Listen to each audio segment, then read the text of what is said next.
Miss Johnson, that hillbilly accent is completely inappropriate for this academic setting. Professor David Whitmore's voice dripped with disgust as he stared down at 11-year-old Maya Johnson. Perhaps you should consider whether you truly belong in Harvard's Young Scholars program. Maya's small hand dropped to her desk. 20 elite students snickered. The professor's $3,000 suit gleamed under the lights as he towered over the scholarship kid from rural Alabama. Sir, I was just trying to answer your question about linguistics? Really? His laugh was cruel and cold. A child who speaks like she crawled out of a trailer park is going to teach us about proper language? How absolutely precious. The mahogany-paneled room erupted in whispers. Maya's second-hand clothes suddenly felt like armor made of paper. Her scholarship letter crumpled in her sweaty palm. But Professor Whitmore had just made the biggest mistake of his career. What happens when you underestimate the wrong child? Maya's hands stopped shaking. Something shifted in her dark eyes. The whispers around her faded to nothing. She stood up slowly, her chair scraping against the polished floor. Every head in the room turned toward her. Professor Whitmore's smirk faltered for just a moment. Professor. Maya's voice was steady now, cutting through the tension like a knife. You want to discuss linguistics and proper language? The room held its breath. I'd be happy to respond to your observations. Would you prefer I do so in French, Spanish? Perhaps German would be more appropriate for such a distinguished scholar? Her Alabama drawl had vanished, replaced by something else entirely. Something that made the professor's confident expression crack. Excuse me? Whitmore's voice climbed higher. Maya took a small step forward. Or maybe Russian would impress you more? I could switch to Mandarin if you'd find that more academically rigorous. Though I suspect Arabic might really demonstrate the depth you're looking for. The students leaned forward in their seats. Phones started appearing from under desks. Professor Whitmore's face had gone pale. What exactly are you trying to... Italian, Japanese, Portuguese? Maya's voice grew stronger with each language. You mentioned my personal experience with speech patterns was limited. I'm curious which of these you'd consider most suitable for serious academic discourse. The professor's leather briefcase slipped slightly in his grip. His mouth opened and closed like a fish gasping for air. Maya smiled for the first time since entering the room. It wasn't a child's smile anymore. It was the smile of someone who had just revealed their hand in a poker game. Or should I stick with English, since that seems to be the only language you understand? The silence stretched like a taut wire ready to snap. 20 11-year-olds stared in amazement. The Harvard professor who had seemed so powerful moments before now looked small and confused. Maya Johnson was no longer the scared scholarship kid from Alabama. She was something else entirely, and this was just the beginning. Maya began to speak, and the world shifted. Good afternoon, Professor Whitmore. I'd like to discuss the linguistic nuances you seem to be ignoring. Her French flowed like silk, each word perfectly pronounced with a Parisian accent that would make natives weep. The professor's jaw dropped. Students scrambled for their phones. Without missing a beat, Maya switched to Spanish. Hello, class. Did you know Spanish has over 400 million native speakers? It's fascinating how some academics ignore this cultural richness. Her Spanish rolled off her tongue with the rhythm of poetry. Not textbook Spanish, real Spanish, with the subtle inflections of someone who understood the soul of the language. Maya shifted to German. Good day, everyone. I'd like to talk about the complexity of the German language. It's interesting how prejudice can interfere with academic discussion. Her German was crisp, authoritative. Professor Whitmore stumbled backward. His expensive briefcase hit the floor with a thud. Maya's eyes sparkled as she continued in Russian. Hello, dear students. Allow me to tell you about the beauty of the Russian language. Her Russian was flawless, flowing with the deep resonance of Moscow winters.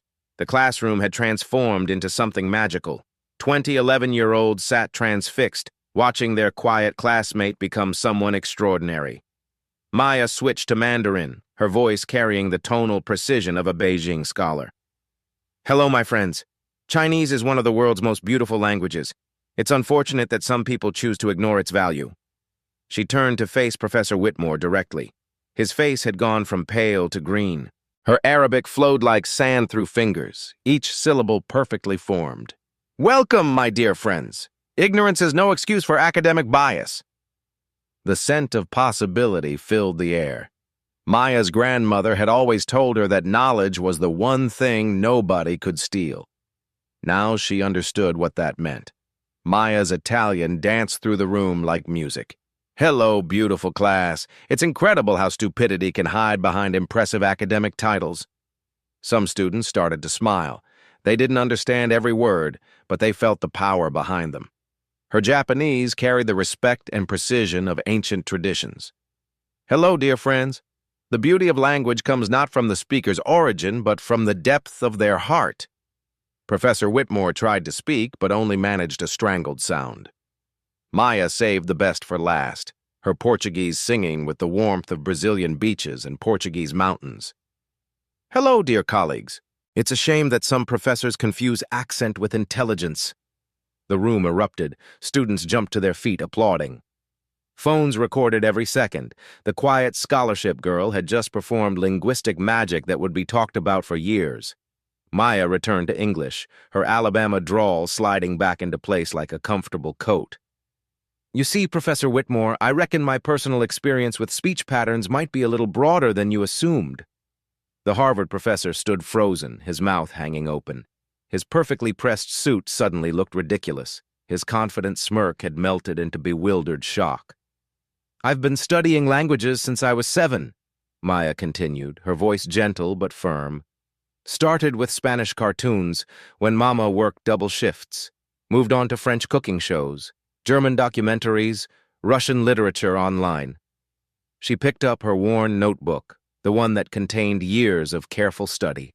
"You know what I learned? Smart doesn't have an accent, it just needs a chance to speak." The applause grew louder.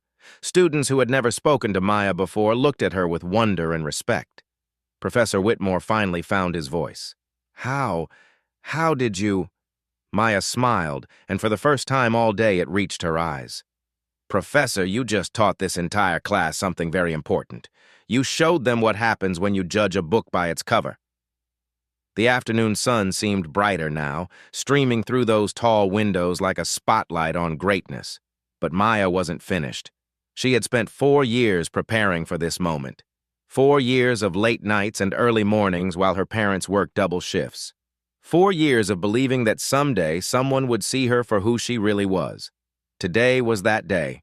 Maya Johnson had just changed everything. And the best part? This was only the beginning of her story. 4 years earlier, 7-year-old Maya sat on the cracked linoleum floor of their tiny Alabama apartment. The smell of her mother's morning coffee mixed with the sound of medical equipment beeping through the thin walls next door. Her mama, still in scrubs from her night shift at the hospital, collapsed into their second-hand couch. Dark circles ringed her eyes. Her hands shook from exhaustion. "Baby, Mama's got to sleep a few hours before Daddy gets home from his cleaning job," she whispered. "You are good now." Maya nodded, clutching the old tablet her mama had found at a yard sale. The screen was cracked, but it worked. And on that broken tablet, Maya discovered something magical. Spanish cartoons played on a free app.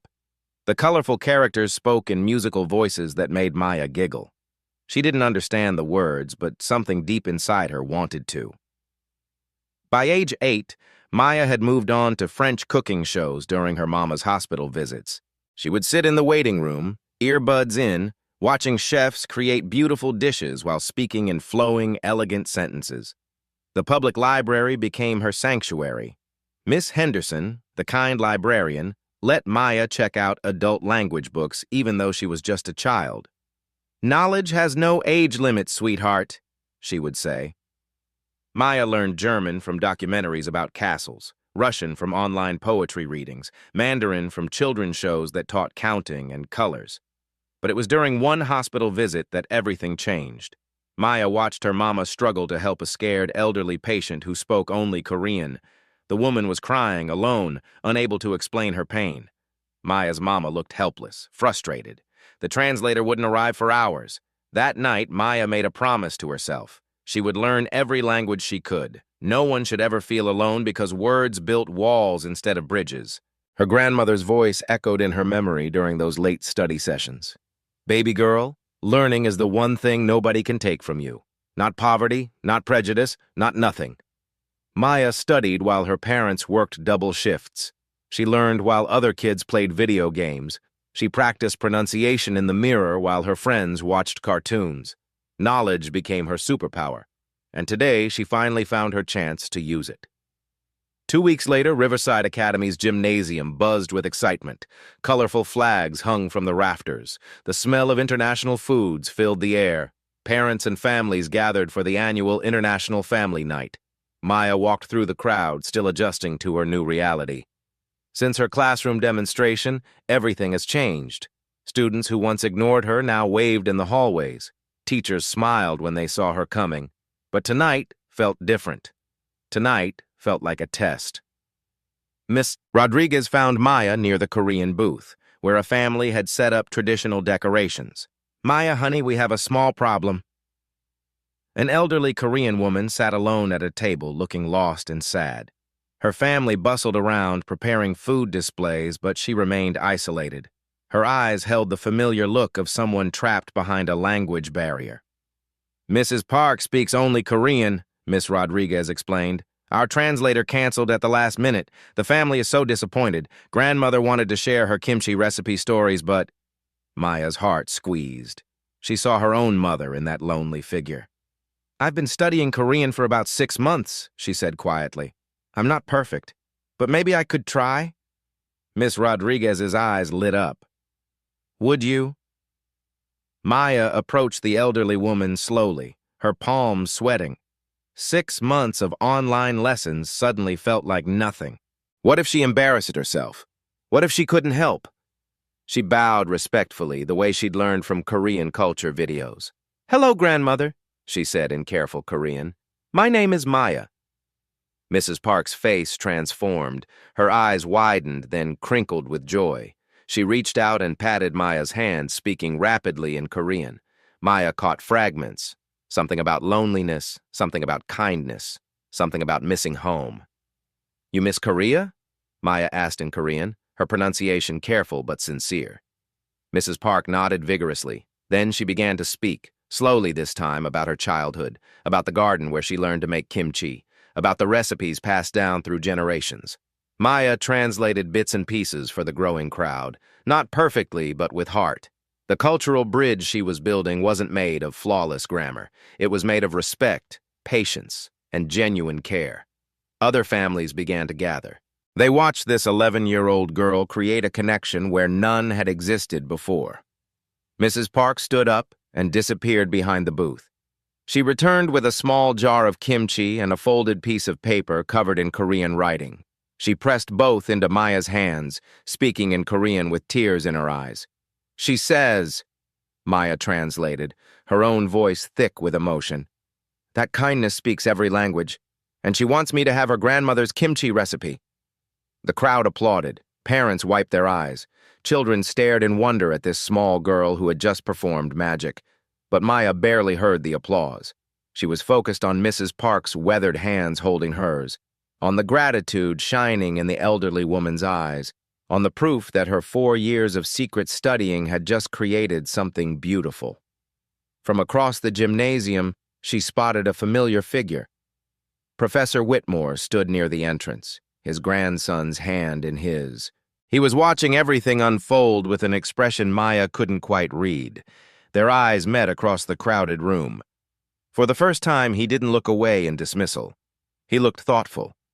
Maya tucked the precious kimchi recipe into her pocket and smiled. One bridge was built, she thought.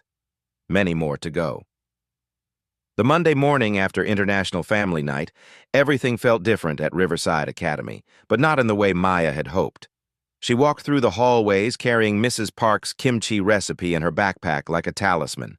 Students still stared, but now their whispers carried a sharper edge.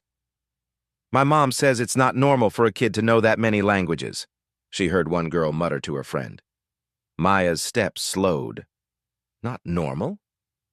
The first blow came during lunch. Maya approached her usual table where Jessica and Hannah always sat, but today the seats were suddenly saved. "Sorry, Maya," Jessica said without meeting her eyes.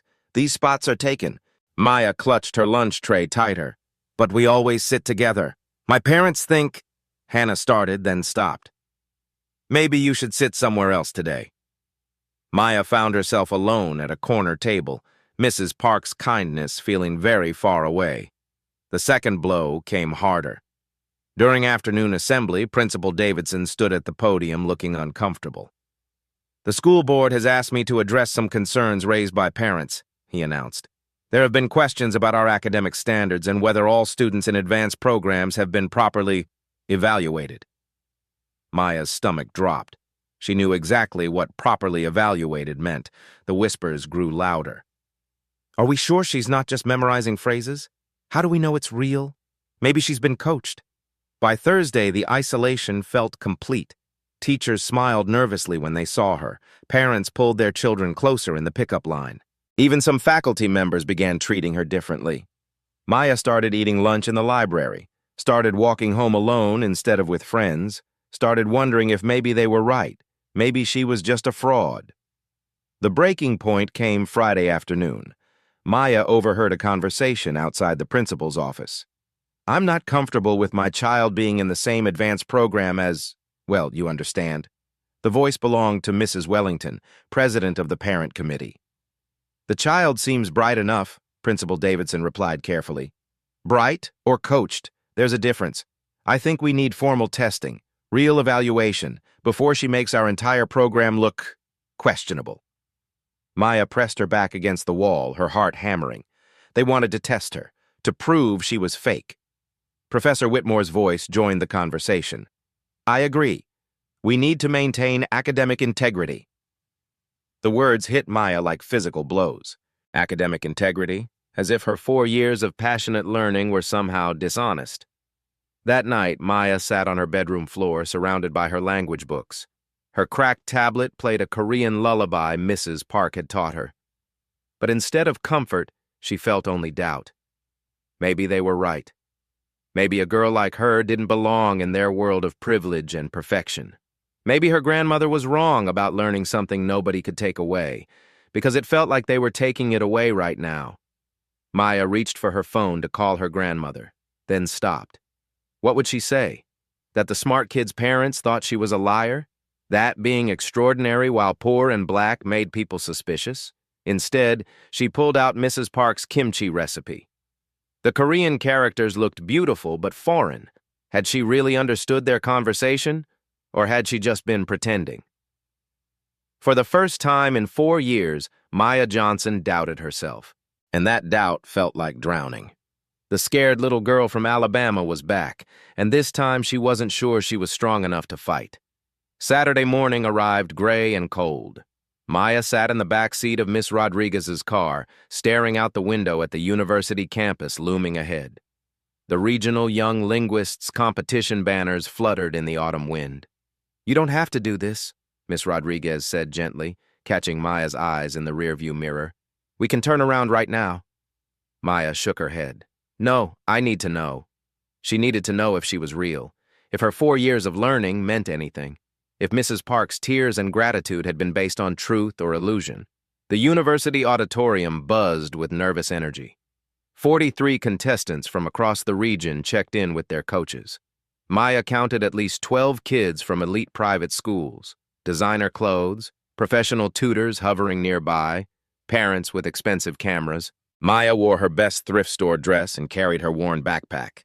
Contestant 44, Maya Johnson, Riverside Academy. The registration volunteer called out. Heads turned. Whispers started immediately. She's so young. Which private school is that? Where's her coach? Maya walked to the contestant table alone. At 11, she was clearly the youngest participant. Most competitors looked 15 or 16. The first round began with rapid-fire translation challenges. English to Spanish medical terminology. Maya's hand shot up first. The cardiovascular system includes arteries, veins, and capillaries, she answered in perfect Spanish, her pronunciation crisp and confident. The judges nodded approvingly. Other contestants glanced her way with new attention. Round 2 escalated. Mandarin to French cultural concepts. A 17-year-old from Boston Academy stumbled through an answer about traditional festivals. Maya raised her hand. Her Mandarin flowed like water as she explained the cultural significance, then transitioned seamlessly into French with the emotional nuance intact. The auditorium grew quieter. Phones appeared as parents began recording this small girl who spoke like a seasoned diplomat. Round 3 brought Arabic to German technical terms. The competition favorite, a 16-year-old from Phillips Exeter, attempted the translation but missed critical grammatical structures. Maya's Arabic carried the rhythm of poetry. Her German was precise, authoritative. She explained not just the words but the cultural context behind technical innovations. Judge Dr. Carter leaned forward. Contestant 44, how long have you been studying Arabic? 2 years, ma'am. Self-taught from online resources and library materials. Murmurs rippled through the audience. Self-taught? The surprise round changed everything. Contestants had to teach a phrase to the judges in any language of their choice. Maya stood at the microphone, suddenly thinking of Mrs. Park's gentle hands and kind eyes. I'd like to teach you a Korean phrase, she said. It means, kindness speaks every language. She demonstrated the pronunciation slowly, explaining the cultural weight behind each syllable, how respect was built into the grammar itself, how age and relationship shaped the words you chose. As the judges repeated the phrase, their faces softened. This wasn't just language learning, this was cultural bridge building.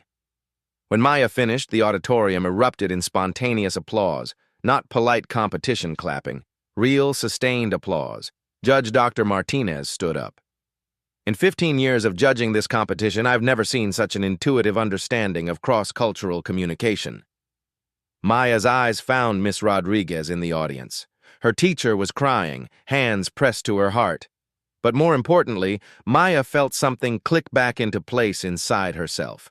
The doubt that had been eating at her for weeks began to dissolve. She was real, her learning was real, her gift was real, and they couldn't take that away from her. Miss Rodriguez's classroom felt different on Monday afternoon, softer somehow, warmed by the golden light filtering through autumn leaves outside. Maya sat in the reading corner, still clutching her regional competition certificate. "Third place overall," Miss Rodriguez said, settling into the chair beside her. "Youngest competitor in the history of the event. The judges were blown away." Maya managed a small smile. It felt good to prove I wasn't making it all up. "Oh, honey," Miss Rodriguez's voice carried the weight of her own memories. "I know exactly how you feel." She pulled out an old photograph from her desk drawer. A young Latina girl stood in front of a classroom, looking scared and out of place. "That's me, first day of graduate school, 24 years old, first in my family to go to college. My professor told me my accent made me sound unprofessional, said I might want to consider a different career path." Maya looked up, surprised. Miss Rodriguez had never shared this before. "I went home and cried for 3 hours. Then I got angry. Then I got determined." Miss Rodriguez smiled. "Sounds familiar?" Maya nodded, feeling less alone than she had in weeks. "Which is why I'm nominating you for the National Young Linguist Fellowship." Miss Rodriguez pulled out an official form on university letterhead. "Full scholarship to the summer intensive program at Georgetown. You'd be the youngest participant ever accepted." Maya's breath caught. "But what about the parents? The school board? They still think they think you're extraordinary, which terrifies them." Miss Rodriguez began filling out the form with her personal fountain pen. "But Principal Davidson called me this morning. The school board voted unanimously to support your application." "They did?" "Apparently Dr. Carter from the competition committee called them personally. Said your performance was unprecedented in her 30-year career. That got their attention." Maya watched her teacher's elegant handwriting flow across the recommendation letter. Each word felt like armor against the doubt that had been crushing her. "There's something else," Miss Rodriguez continued. "Professor Whitmore requested a meeting with me." Maya's stomach tightened. To complain about the competition? To apologize, and to ask if he could write a supplemental recommendation letter. The words hung in the air like impossible magic. "Professor Whitmore wants to help me?" He said watching you at the International Family Night opened his eyes. Seeing you build bridges instead of walls. He realized he'd been part of the problem. Miss Rodriguez signed her name with a flourish. Sometimes adults need children to teach them how to be better humans. Maya thought about Mrs. Park's weathered hands, about the Korean lullaby she now hummed while studying, about the way language had become her superpower instead of her burden. "Will you accept his recommendation?" Miss Rodriguez asked gently. Maya considered this. The professor who had tried to silence her voice now wanted to amplify it. The man who had dismissed her was ready to champion her. "Yes," she said quietly. "Everyone deserves a chance to grow." Miss Rodriguez sealed the envelope with Maya's future inside. "That's why you're going to change the world, Maya Johnson. Not just because you speak 9 languages, but because you speak the most important one of all." "Which one?" "Forgiveness." Monday morning brought a new face to Riverside Academy. Maya spotted her immediately in the hallway outside the main office. A girl about her age, clutching a schedule with white knuckles, eyes wide with the terror of being lost. The girl's hijab was perfectly arranged, but her hands shook as she tried to read the room numbers. Maya recognized that look. She'd worn it herself not so long ago. Maya approached slowly, the way she'd learned to approach Mrs. Park. Gentle, respectful, safe. "Are you looking for Miss Rodriguez's classroom?" Maya asked softly. The girl turned, relief flooding her face when she saw Maya's kind smile. But when she opened her mouth to respond, only Arabic came out, fast, panicked Arabic that spoke of confusion and fear. Maya's heart squeezed with recognition. Without hesitation, she responded in Arabic, her voice calm and reassuring. "Don't worry, I can help you. My name is Maya." The girl's eyes widened in amazement. "You speak Arabic? But you're different than you expected?" Maya finished with a gentle laugh. "I get that a lot. What's your name?" "Amara. My family just moved here from Syria. I'm so scared. Everyone speaks so fast and I don't understand anything." Maya took Amara's schedule and quickly mapped out her day. In Arabic, she explained where each classroom was located, which teachers were patient with English learners, and where the best spots were to eat lunch. "The cafeteria can be overwhelming," Maya said, switching back to English to help Amara practice. "Want to sit with me today?" Other students began to gather, drawn by the sound of Arabic flowing through their familiar hallways, but instead of staring with suspicion, they looked curious, interested. "Maya speaks like 9 languages," whispered Tyler, one of her classmates. "She's famous." Famous. Maya still couldn't get used to that word. At lunch, Maya created something beautiful without even realizing it. She introduced Amara to Jessica and Hannah, who had quietly returned to Maya's table after the competition results made the local news. "Can you teach us some Arabic words?" Jessica asked shyly. Soon their corner of the cafeteria buzzed with attempts at pronunciation. Amara giggled as the other kids stumbled over simple greetings. Maya translated, encouraged, and built bridges with every word. From across the cafeteria, Professor Whitmore's grandson Tommy watched it all unfold. That evening, he would tell his grandfather about Maya's kindness, about how she made the scared new girl feel welcome, about how she turned difference into celebration instead of division. But Maya didn't know about any of that yet. She was too busy discovering that her greatest superpower wasn't speaking 9 languages. It was helping others find their voice. 3 months later, Maya stood in the marble lobby of the Kennedy Center in Washington, D.C., the National Young Linguist Championship banner stretched across the grand entrance. Camera crews adjusted their equipment. This wasn't just a competition anymore. It was a nationally televised event. Maya's parents flanked her, their work uniforms traded for their Sunday best. Her mother's nurse badge was nowhere to be seen. Her father had taken his first unpaid day off in 2 years. "You don't have to do this, baby girl," her mama whispered, smoothing Maya's collar with trembling hands. But Maya did have to do this. For Mrs. Park, for Amara, for every kid who'd ever been told they didn't belong. The auditorium buzzed with nervous energy. 52 contestants from across the nation. Maya, at 12 now, remained the youngest by 3 years. The competition had drawn international attention after her regional performance went viral online. Dr. Sarah Carter, the head judge, stepped to the microphone. "Ladies and gentlemen, welcome to the most challenging linguistic competition in North America. Today's format will test not just language skills, but cultural intelligence and real-world application." Maya's stomach fluttered as she took her place at Station 47. Around her, teenagers from elite prep schools whispered final strategy notes to their professional coaches. Maya had Miss Rodriguez in the audience and a heart full of determination. "Round 1 begins now," Dr. Carter announced. "Speed translation. You have 90 seconds per language pair." The electronic board flashed. English to Mandarin. Medical emergency protocols. Maya's hand shot up first. Her Mandarin flowed like water as she translated complex medical terminology. Each tone perfect, each nuance preserved. The judges nodded approvingly. Spanish to Russian. Economic policy analysis. Maya switched gears seamlessly, her Russian carrying the authority of someone who understood both languages' souls. French to Arabic. Environmental science research. Her Arabic danced through technical terms while maintaining the poetic rhythm that made the language beautiful. After 6 rapid-fire rounds, only 12 contestants remained, Maya among them. "Round 2, Dr. Carter continued. Cultural interpretation. Explain concepts that have no direct translation. The Portuguese concept of saudade, a deep emotional state of nostalgic longing. Maya closed her eyes, thinking of her grandmother's voice on scratchy phone calls. Saudade isn't just missing someone, she explained in English. It's the bittersweet ache of loving something so much that its absence becomes part of who you are. It's what my grandmother feels for the South Carolina farm where she was born, even though she's never going back." The judges leaned forward. This wasn't textbook knowledge. This was a lived understanding. Japanese ikigai, life's purpose. Korean han, collective sorrow. German fernweh, wanderlust for places you've never been. Maya explained each with the wisdom of someone who'd spent years not just learning languages, but living inside them. 5 contestants remained.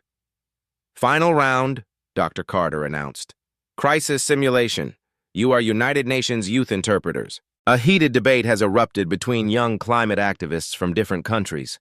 Communication has broken down. You have 30 minutes to restore dialogue and reach consensus.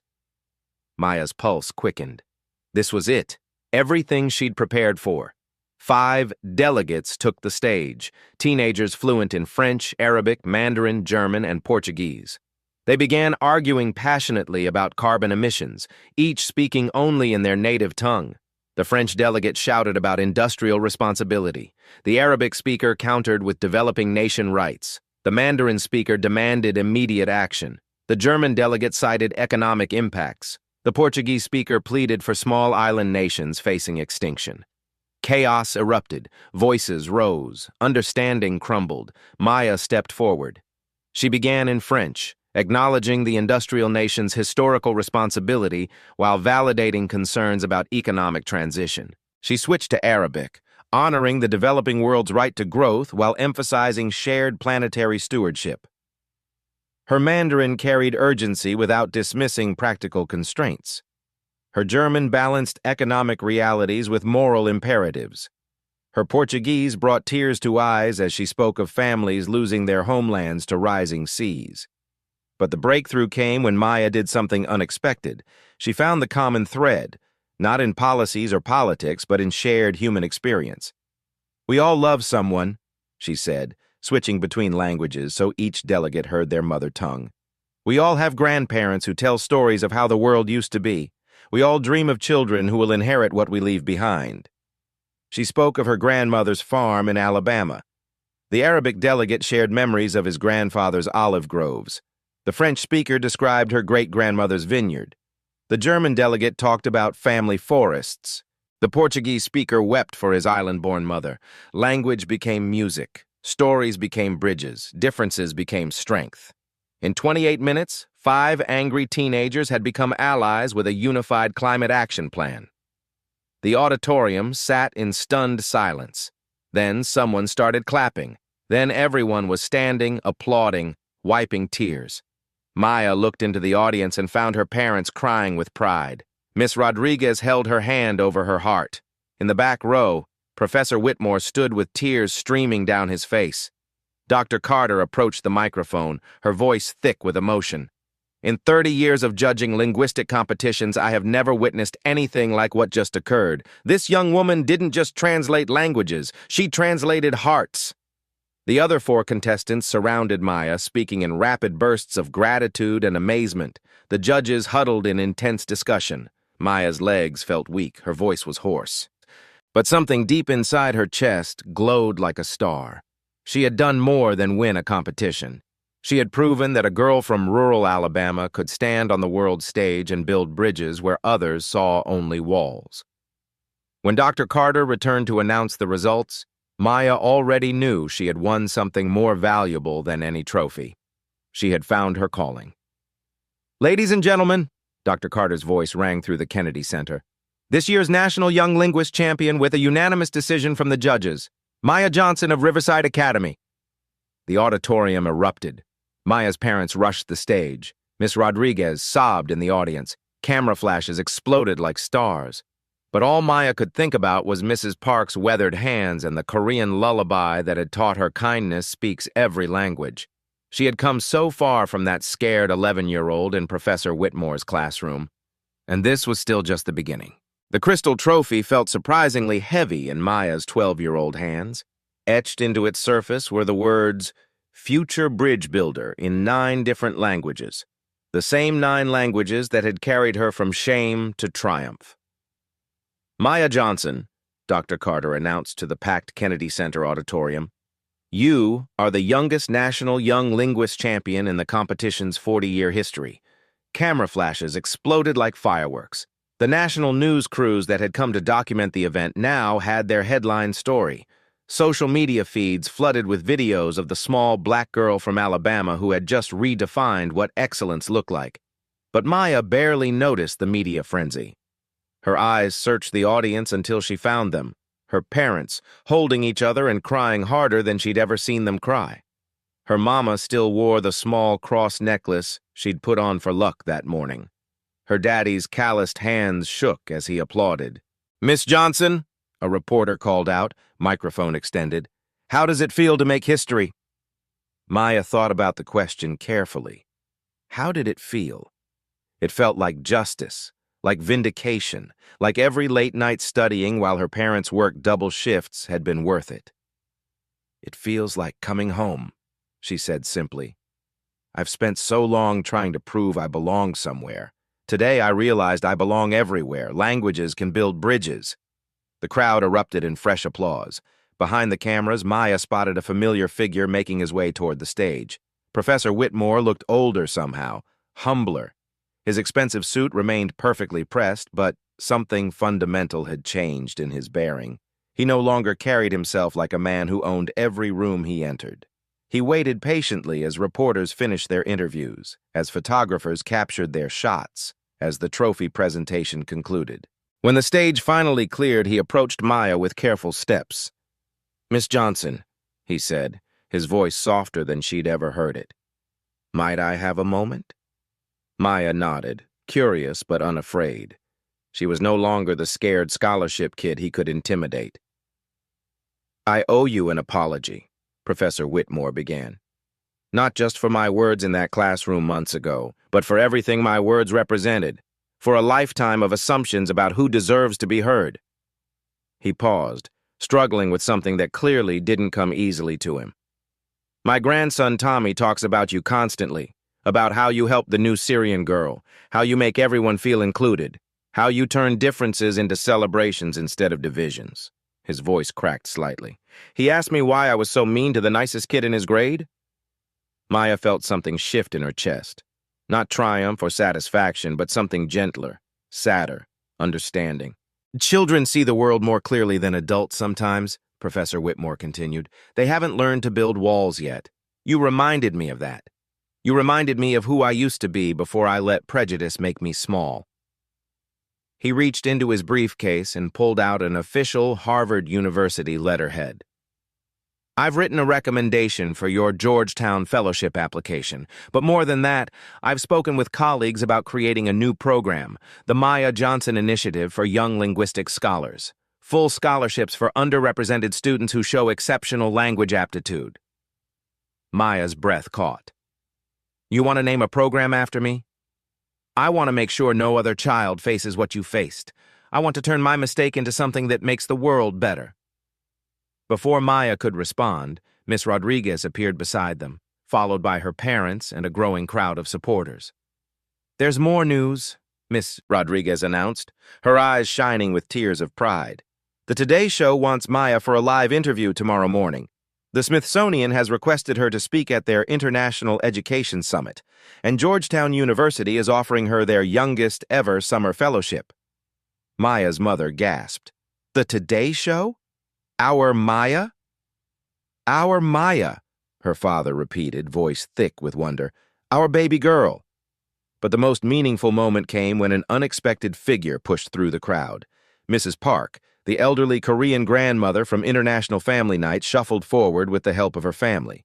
She spoke rapidly in Korean, tears streaming down her weathered cheeks. Maya listened carefully, then translated for the gathered crowd. "She says I kept my promise. She says kindness really does speak every language, and she wants me to have something that belonged to her grandmother in Korea." Mrs. Park pressed a small, intricately carved wooden box into Maya's hands. Inside lay a delicate jade pendant on a simple gold chain. "She says it's for courage," Maya translated, her own voice thick with emotion. "To remember that brave hearts can change the world." As Mrs. Park fastened the necklace around Maya's neck, cameras captured the moment that would become iconic. The image of a 12-year-old black girl receiving a blessing from an elderly Korean grandmother would appear on magazine covers and inspire countless children worldwide. The afternoon dissolved into a blur of interviews and photographs. Local news stations broadcast live from the Kennedy Center. Social media hashtags #MayaJohnson and #KindnessHasNoAccent began trending nationally. But as the sun set over Washington, D.C., Maya found herself in a quiet moment with her parents outside the hotel. The chaos had settled. The cameras had gone home. It was just the three of them and the weight of how much their lives had just changed. "You know what this means, baby girl?" her daddy said, pulling her close. "What, Daddy?" "It means every child who sounds different, who looks different, who comes from different. They're going to see you up there and know they can make it too." Maya fingered the jade pendant Mrs. Park had given her. Tomorrow she will wake up as America's youngest linguistic champion. Tomorrow she would sit on national television and represent every underestimated child in the country. But tonight, she was still just Maya Johnson from Alabama. Still the girl who learned languages from library books and YouTube videos. Still the daughter of a nurse and a janitor who worked double shifts to give her opportunities they'd never had. The difference was that now the world knew her name. Now her voice carried weight and power and possibility. Now she could build bridges on a scale she'd never imagined. As they walked back into the hotel, Maya caught her reflection in the glass doors. The scared 11-year-old who had been humiliated in Professor Whitmore's classroom was gone. In her place stood a young woman ready to change the world, one conversation at a time. 6 months later, Maya stood in the same classroom where it all began. But everything was different now. The afternoon sunlight still streamed through those tall windows at Riverside Academy. The mahogany desks still gleamed with polish, but the energy in the room had completely transformed. 23 new international students sat in a circle, each one nervous but hopeful. They came from Syria, Korea, Somalia, Mexico, Russia, and a dozen other countries. Their English was broken, their confidence fragile, but their dreams burned bright. "Welcome to our Linguistic Bridge program," Maya said, her voice carrying the authority of someone who had walked their path. At 12, she was officially the youngest peer mentor in the school's history. "I know how you feel right now," she continued, switching seamlessly between languages to make sure everyone understood. "Lost, different, like maybe you don't belong here." The students nodded, recognition flickering in their eyes. "A year ago, I sat in this exact room while a professor told me my voice wasn't good enough for academic discussion." Maya's smile held both pain and triumph. Today, that same professor is helping fund scholarship programs for kids just like us. Professor Whitmore entered the classroom carrying coffee and cookies for the students. His transformation remained the most remarkable part of Maya's story. He now volunteered 3 hours every week teaching advanced linguistics to immigrant students. "Miss Johnson is being modest," he said, setting down the refreshments. She's revolutionized how we think about language education nationwide. It was true. The Maya Johnson Initiative had already awarded full scholarships to 47 students across 15 states. Her Georgetown Fellowship had led to research partnerships with major universities. The Today Show interview had sparked a national conversation about linguistic bias in schools. But Maya's proudest achievement sat right in front of her. Amara, the Syrian girl who had arrived scared and silent, now served as student translator for new Arabic speakers. Mrs. Park's grandson taught Korean phrases during lunch. Jessica and Hannah, Maya's former friends who had abandoned her during the difficult months, now co-led the Cultural Exchange Club. The most important thing I learned, Maya told her students, is that being different isn't a weakness, it's your superpower. She pulled out a familiar object, the worn notebook she'd carried that first day in Professor Whitmore's class. Its pages now held notes in dozens of languages, sketches of cultural bridges, and dreams written in every script imaginable. "This notebook used to make me feel small," Maya said. "Now it reminds me that every voice matters, every accent carries wisdom, every language builds bridges." Miss Rodriguez watched from the doorway, tears of pride streaming down her face. Next to her stood Maya's parents, still adjusting to their daughter's newfound fame but bursting with joy at the young woman she'd become. "I want you all to make me a promise," Maya continued, addressing not just the students in the room, but speaking to every child watching online through the program's live stream. "Promise me you'll never let anyone make you feel ashamed of how you sound.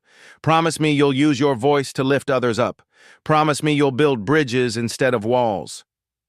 The students nodded solemnously, understanding they were part of something bigger than themselves. Maya's phone buzzed with a familiar notification. Another video had gone viral, this time showing a young Latina girl in Texas standing up to classroom bullies by speaking 5 languages fluently. The girl's bio read, "Inspired by Maya Johnson." Similar stories arrived daily. A Korean boy in California who started a multilingual poetry club.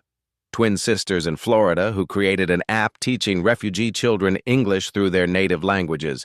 Dozens of young voices finding courage in Maya's example. "You know what I've learned?" Maya said, her voice carrying the wisdom of someone who had traveled from shame to triumph. "The world doesn't need us to sound the same. It needs us to sound like ourselves, but louder." She stood at the window where she'd once felt so small and different.